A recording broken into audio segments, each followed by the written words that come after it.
everyone and welcome to an unboxing that can barely fit in my frame when we have all the boxes here, but we are doing an unboxing today of Devil May Cry The Bloody Palace by Steamforged Games, obviously based on the Devil May Cry 5 video game, which was really good. If you didn't play it, I highly recommend it.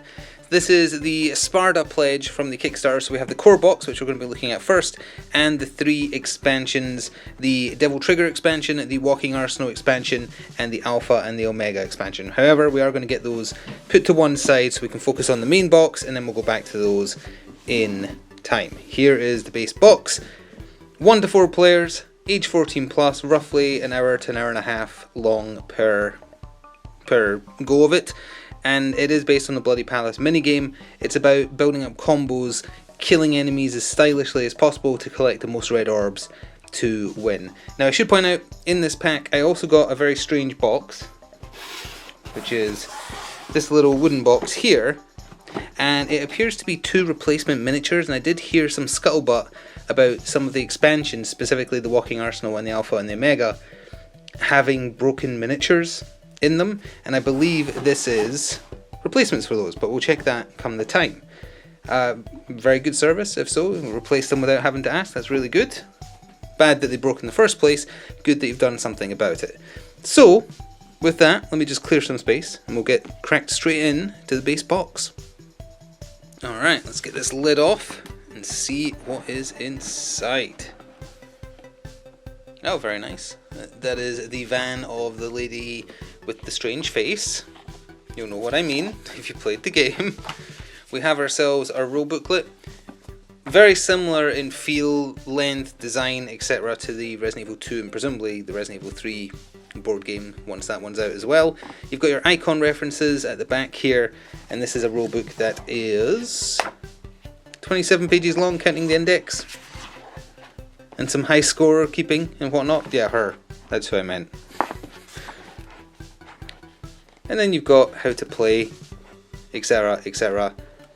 Semi-cooperative. If you're playing with other people, you're not trying to kill each other. It's not Dante versus Nero. You're still against the monsters, but you're trying to be the most stylish. It's all about getting to that triple S, which I can never remember what. Oh, there it is. Smoking sexy style is what it stands for.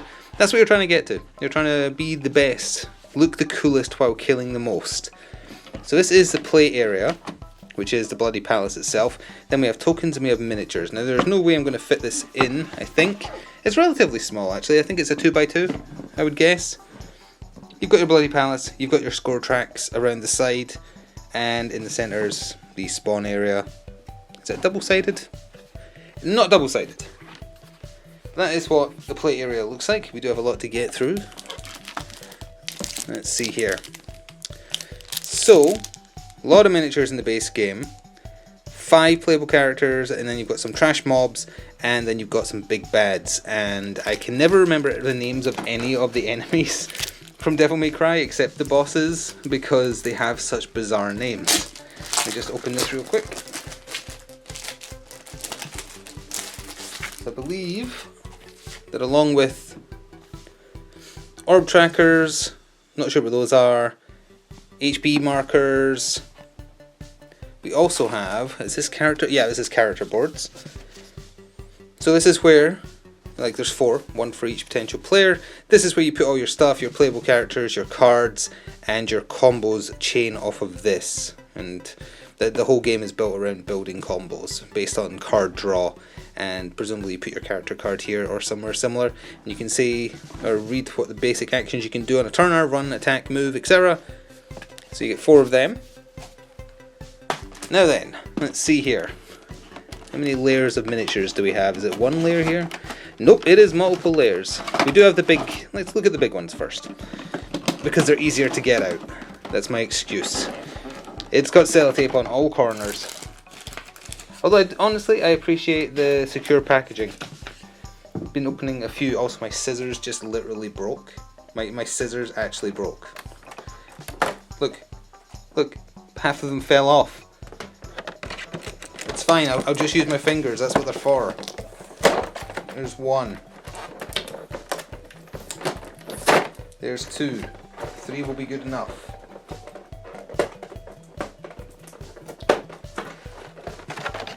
Okay. So we have, oh, the Mantis Queen looking thing. Again, I don't remember any of the enemy names because they're just so weird. But that is the quality of sculpt I've come to expect from the newer Steamforged stuff. It looks good, it looks very detailed, very ridged. That kind of stuff would take great contrast because it's all textured, it's not flat. And it's in a dynamic double scythe hand pose. I appreciate that. So we have that.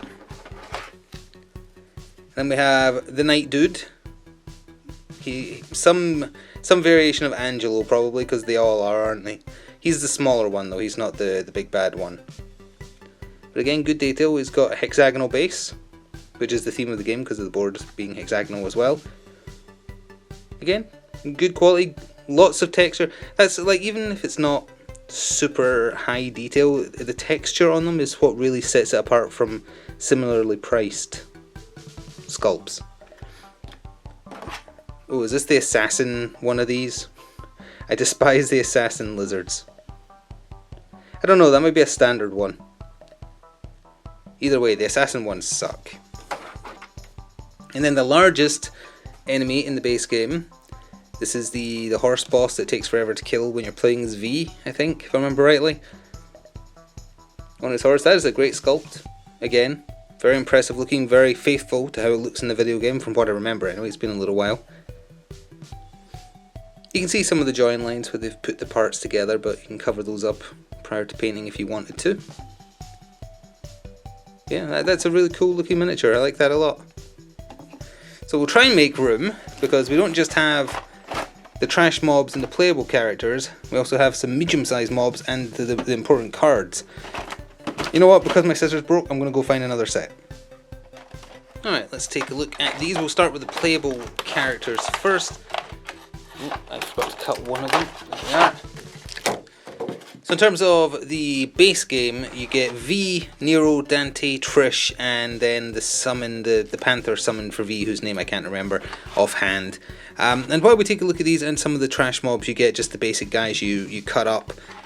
There's a little bit of a storied history with this miniature game that I find quite interesting, in that Steamforged has obviously done a lot of licensed IP Kickstarters. They started with Dark Souls, they've done Resident Evil, they're doing Resident Evil 3, they're going to be doing Monster Hunter World next year, which I'm looking forward to.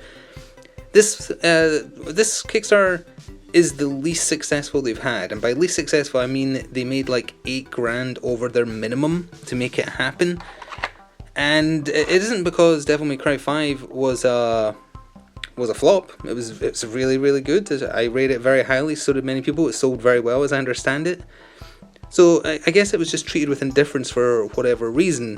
I don't know why, but I think the fact it didn't do particularly well at Kickstarter is, one, how I was able to get an all-in late pledge for $70, which is all of this, for $70-something, which is a really, really good price for how much you're getting. And it also explains why, now that it's gone to retail, like their retail store and other retail stores, they're asking what I would consider an insane RRP for it. The base game itself, they're wanting £70, not dollars before.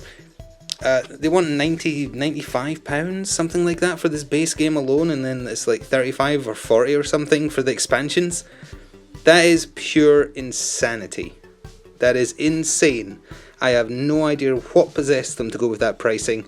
Maybe they made a loss on this. I don't know. Maybe the IP was very expensive. But their pricing at retail, no matter how much I like these miniatures, no matter how much I end up liking this game, you cannot pay that. It's too much. Especially with what they charged at Kickstarter. I do not understand their pricing strategy on this game at all. But it's too much. So you're getting 2, 4, 6, 8, 10, 12 of these. They're identical, so I'm not going to show them all off. But these are the basic enemies you run into in the game. The trash fodder that make you feel awesome when you kill them because they die in like 2 hits. And barely ever attack. So they'll be worth like a minimum amount of style points. And that is all of them. Next, the medium-sized lads. Oh, and the cards are weighing the box down. Oof. That's a lot of cards. I guess that makes sense. It's a card-based system. So you have 4 of the knights. They're the ones that attack you in the house that kind of goes down the hill, from what I recall. They show up at other places, but that's where you fight the most of them. Cool minis. Again, fantastically textured. No complaints with quality, just very confused about retail strategy is all. And these are the big butcher guys. They have poise.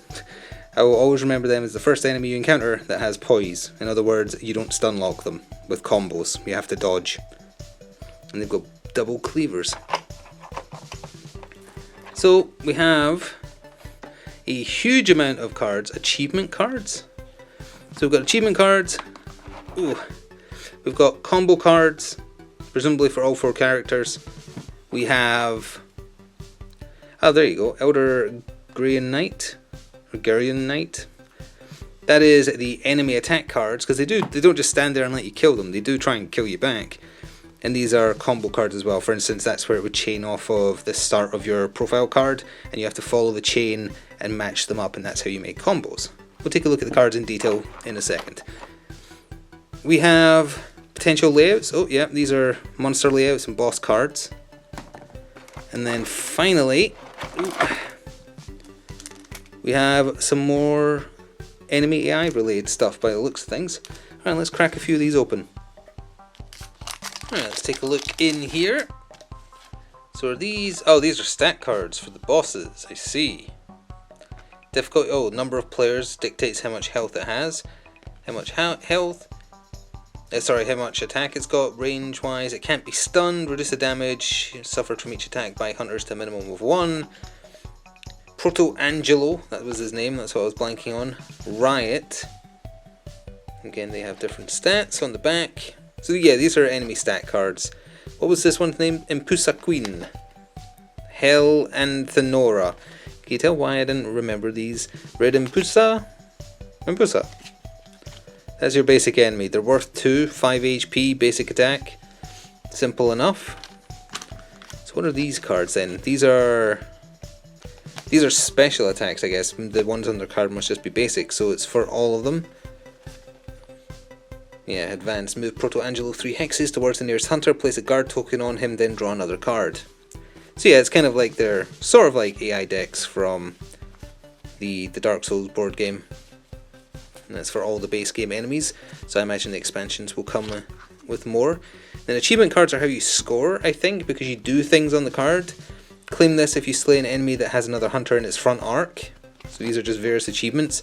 I don't know if maybe there's just a few certain ones in play at any one time. Claim this if you slay at least 2 enemies during your turn. Demon Slayer. Claim this if you slay the boss. Nice. So then we also have, I opened one of the card packs just because there's a lot of loose cards here. So these are your character cards. So V, Trish, Dante, Nero. And then on the other side it has their base stats. Range attacks made by V cannot slay enemies. They always leave enemies with at least 1 vitality remaining. That's right out of the game. You've got to get in there and poke them in the head. And then these are the various skills you can get. Not specifically attacks. These are skills. These are attacks. Anything that has a chain going through it of a various colour is an attack that you can chain. And it tells you what to do. So then there's into Trish's cards. Again, same system, although they play slightly differently. Nero's got his special hands. And then his special abilities. And then Dante. Yep, Dante has his sword styles. Of course. You can do interrupts. Charge blast. Again, it doesn't make as much sense until you know how the game plays. And I don't know the minutiae of the game. It's been a while. I remember watching the how to play and that's about it. So that's everything in the base box. We do have the expansions. Going to have to move all this out of the way though, and you need the base box to play the expansions as well. So give me a second to clean this up, and we'll start with the Devil Trigger expansion. Alright, let's get cracked into the Devil Trigger expansion. This one does not have a replacement that came in that box, so that's why I decided to start with this one. And also the Devil Trigger form miniatures, from what I recall from their model shots, are really cool. So this is how to integrate Devil Trigger form into the game. Presumably, new rules, yep. How it works. Again, this is the minutiae of it. New upgrade cards, and how to use Nightmare, and how to use Lady, who is also part of the walking arsenal, I think. I don't think she's in this one. So you get some new symbols, which are presumably Devil Trigger related. It looks like it is. You also get a new thing. This is for the side of the board. If I pull this down rather than open it. Devil Trigger gauge, which you build up. Presumably lets you combo or get hurt. And then we have the cool minis themselves, which is what I want to see. They, of course, have the sellotape that needs to be removed. Oh, not nearly as much. There we are. So we also have some more cards. Why has it got Lady's card in this one if she's in... Oh, you know what? There's two different forms because she has a Devil Trigger form as well, even though it's just her, like, she uses larger guns. So I guess that's why. So they've all got stat cards here. We have more combo cards that presumably use the Devil Trigger form, and also Nightmare, which is V's big golem summon. And on that subject, we'll take a look at them in a second. There's also stretch goal related actual gems to use instead of tokens. Those are the large ones, and then you've got the smaller ones, and then also the green ones for health. That's neat. It's just a nice little thing. It was a Kickstarter thing. It's neat. I like it. So here is Nightmare, V's big summon. And again, awesome. Like, I'm not going to find any fault unless we get a damaged one that wasn't planned. I'm not going to find any fault with these sculpts. These sculpts are fantastic. They're really, really detailed. Like, I don't know if it can pick it up, but like there's individual ridges all down his arms. It's not just muscle. That is an attention to detail I appreciate. It's just a shame they are absolutely insane with the retail pricing, which I'm going to keep on banging on about, because if you haven't picked this game up at Kickstarter, retail is your only option other than like eBay scalpers. This is not Lady at all. This is Devil Trigger Trish when she's using the Sword of Sparta. So I don't know why it gave us Lady's card here, maybe because they forgot to put it in the walking arsenal. But that's Trish's Devil Trigger, where she's using the sword better. Not keen on the pose of that one, I will say that. That's not a great pose. Then we have... spoiler? Yeah, this is a spoiler if you haven't played the game, so just keep that in mind. This is Nero's Devil Trigger form from the end of the game. At least I think it is. It doesn't look like Dante's. And I'm pretty sure that's Nero's sword. I don't remember his face looking like that. But again, it has been a while, so maybe I'm misremembering. And then the largest, other than Nightmare, and this is very cool looking. This is Dante's Sin Devil Trigger form, I believe. His like Uber form that he gets at the end. Look at the detail on those wings. It's neat. And again, that is just a cool miniature. I really like his Sin Devil Trigger form. The powered up sword. It's very, very cool looking. That's what appealed to me more about this game. I should have led with that. I didn't look at it and say to myself, that is a game system I can see myself playing for years. I looked at it and said, the game seems kind of okay. The miniatures look cool. I would enjoy painting them. That's what appealed to me. The quality of the miniatures and the sculpts. So that is everything you get in the Devil Trigger expansion. Now this is where it gets interesting, because we're going to look at the other two now, and they're the ones that apparently have some problem with them, which is why they give you replacements. Let's see. Alright, I decided to look at the Walking Arsenal expansion first, because I'm honestly, I'm very interested about the boss in this one, but I like the characters more than that other one, so we're doing that one last. So same stats on the front, it just has the additional icon that says core game required, not replied. Replied is not a word.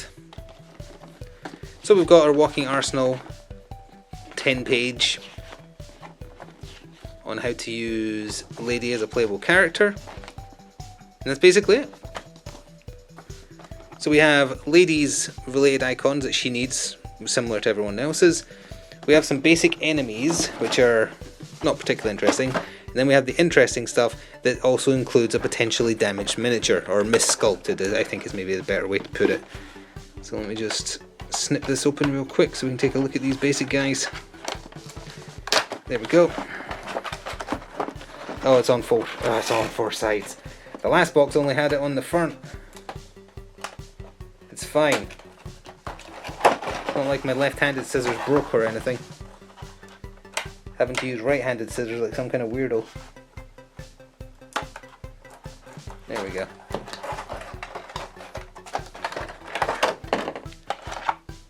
Oh, I remember these flying swear words. Yeah, I remember them. They're annoying. Okay, so it's an additional enemy type. The large ones that breathe fire, and then the small ones that just spit at you, if I remember rightly. So you get 2 of the large lads and 4 of the small ones. Again, even these. Very nice. A little bit of stress there from coming off of sprue, maybe. Interesting. Now this is the bit. Oh, this is hard to get out the box, is what this is. It's in too tight. There we go. It doesn't bode well that it's upside down. I will say that. That does lead to some suggestions that perhaps it's not being cared for. But hey, they gave me a replacement, so that's cool. Just get one more cut. And put up. So, we have ladies combo cards. Similar style to the other ones, there'll be some skills in here, and then the abilities that you chain together to kill enemies with, and that's our base card there. She gets more style points. If you damage 2 or more enemies with an attack or grenade detonation, score the amount of points shown, so she can earn more by exploding things. There's some of our combo cards. That's a blue chain. I don't remember the difference between the chain colours offhand, because it has been a little while since I read the rules for this. And that is the AI cards for the bosses that come with. Enemy layouts for the bosses and enemies that come with. And their base stat cards. Pyrobat, told you, breathes fire on you. Very annoying. So let me take it. Oh, yeah, it's just not on the base, huh? So that means, I don't know what happened. Like, it was broken, so they were just like, just put the base on there. No, because that's designed to hold that. I guess they just gave you it off the base and was like, do it your. Oh, oh no. So a hand has been severed. It's not touched. It's not attached to the base. It is not smooth to go onto the base at all. Oh, it's that way for a start, but still, those are not lining up smoothly. This is trash. But we come over to the additional box, and we have ourselves, still not attached to the base, I just realised, but still, we have ourselves, sorry for the noise, I honestly thought the arm was going to fall off of this one as well. We have ourselves the proper sculpt. Oh, it's bigger. That's weird. Look at that.